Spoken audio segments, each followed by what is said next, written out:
Hey guys, this is Austin. I recently got the chance to head out to San Francisco to get a sneak peek at the brand new Samsung Galaxy S9 and S9 Plus. Design-wise, it's definitely an evolution over the Galaxy S8. So just like when you went from the S6 to the S7, it wasn't a huge difference. On the surface, the S9 looks very similar. I'm definitely not going to complain. The S8 already had one of the nicest looking designs on the market, and here we're keeping that same infinity display, but it's going to be about 15% brighter, as well as with some slightly smaller bezels. Evolution, not revolution. Amazingly enough, something else that carries over is the headphone jack. Yes, my friends, you heard correctly. This is a flagship for 2018, which has a headphone jack. For real though, props to Samsung for keeping it around. While pretty much everyone has abandoned it, a lot of people still really do appreciate having a headphone jack. And with the S9, it's gonna be one of the only high-end options with one. In fact, the audio side of things has seen an upgrade across the board, as Samsung took a page out of the iPhone playbook and switched over to stereo speakers. What they've done is combine the standard bottom firing speaker from the S8 with the speaker grill that's going to give you a decent sounding stereo setup.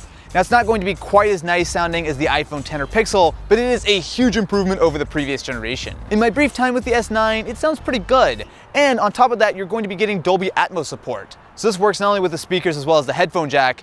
And while for normal stuff it's not going to sound amazing, it is cool to have that codec built in. Something else improved this time around is the fingerprint sensor. After basically every tech reviewer on the planet complained about the Galaxy S8 as well as the Note 8, it has now been moved below the camera. In addition to moving it, it is also now a little bit raised. So especially when you're just trying to reach the fingerprint sensor from the back without looking at it, it's much easier to find. The S9 is going to be available in 3 colors here in the US: black, blue, and pink. Personally, I really like the look of the blue, especially when the light hits it. I think it looks really nice. But in a lot of international markets, you're also going to get a gray option. The rest of the design should look very similar. You're still getting USB-C, fast wireless charging, as well as IP68 water resistance. Look, it is definitely not some huge overhaul, but Samsung took pretty much everything that was good about the Galaxy S8 and just cranked it up to 11 with the S9.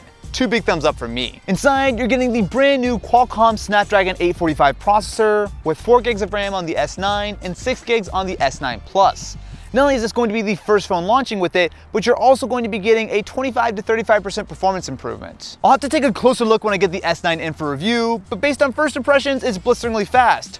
Although that shouldn't exactly be a surprise, because that's basically every flagship from the last few years. Now, the software is still very much an evolution of Samsung's skin on Android. It's fine, it's usable, it's not something that's going to be a deal breaker, but it is going to be nowhere near as clean as what you're going to find on the Pixel. Bixby is also back and improved, with the same wonderful Bixby button.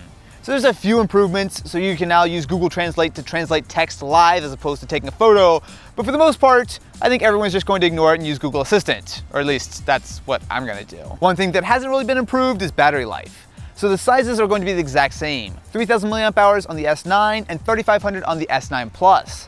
Now, unless they've gotten some crazy efficiency boosts, it's going to be fairly similar to last year, which is to say, decent but not spectacular, especially in a world where the iPhone X and Pixel 2 XL can easily last all day and then some. The screen, on the other hand, is still phenomenal. So it's very similar to last year's phones, which is to say, about as good as it gets on a phone today.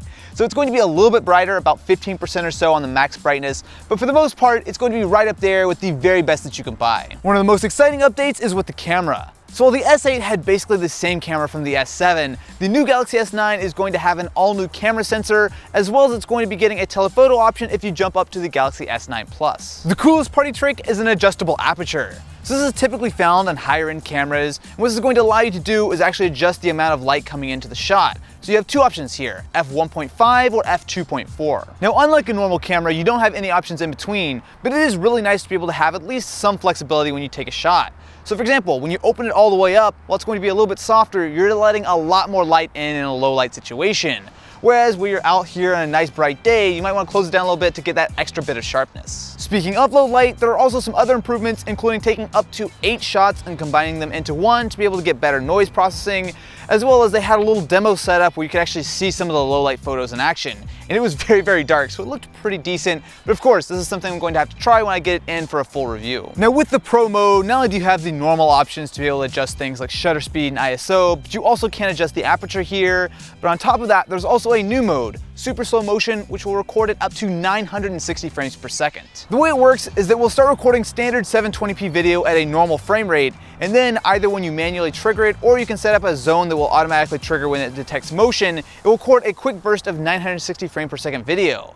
Now, it's not going to be the sharpest thing in the world. You can do some really cool things with this, and it's all made possible by the fact that this new sensor has memory stacked actually on top of it, very similar to some of the Sony stuff in, for example, the RX100 Mark V. Now, this does mean that you can't exactly set it to 960 frames per second and let it do super slow motion all day long, but when you get those short little bursts with standard video around it, even though it's not the sharpest thing in the world, you get some really cool effects. Video on the whole is actually pretty impressive. So in addition to your standard 1080p and 4K modes, which the 4K actually now goes up to 60 frames per second, but you're also going to be getting two options to record, either to H.264 or the new and more efficient HEVC codec. Now, as far as the telephoto camera on the Galaxy S9 Plus, it's fine. It's not exactly going to be great, and some of the portrait mode shots I took actually aren't that impressive looking, but for the most part, the standard camera on the S9 and the S9 Plus is going to look phenomenal. Samsung is also introducing a brand new revolutionary feature called AR Emoji. So totally unlike Animoji on the iPhone X, this uses the front-facing camera to paste a very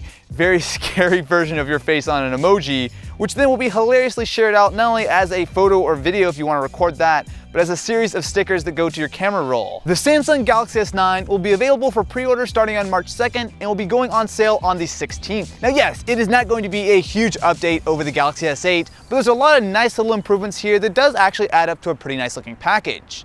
So what do you guys think about the Galaxy S9? Let me know in the comments below and I will catch you on the next one.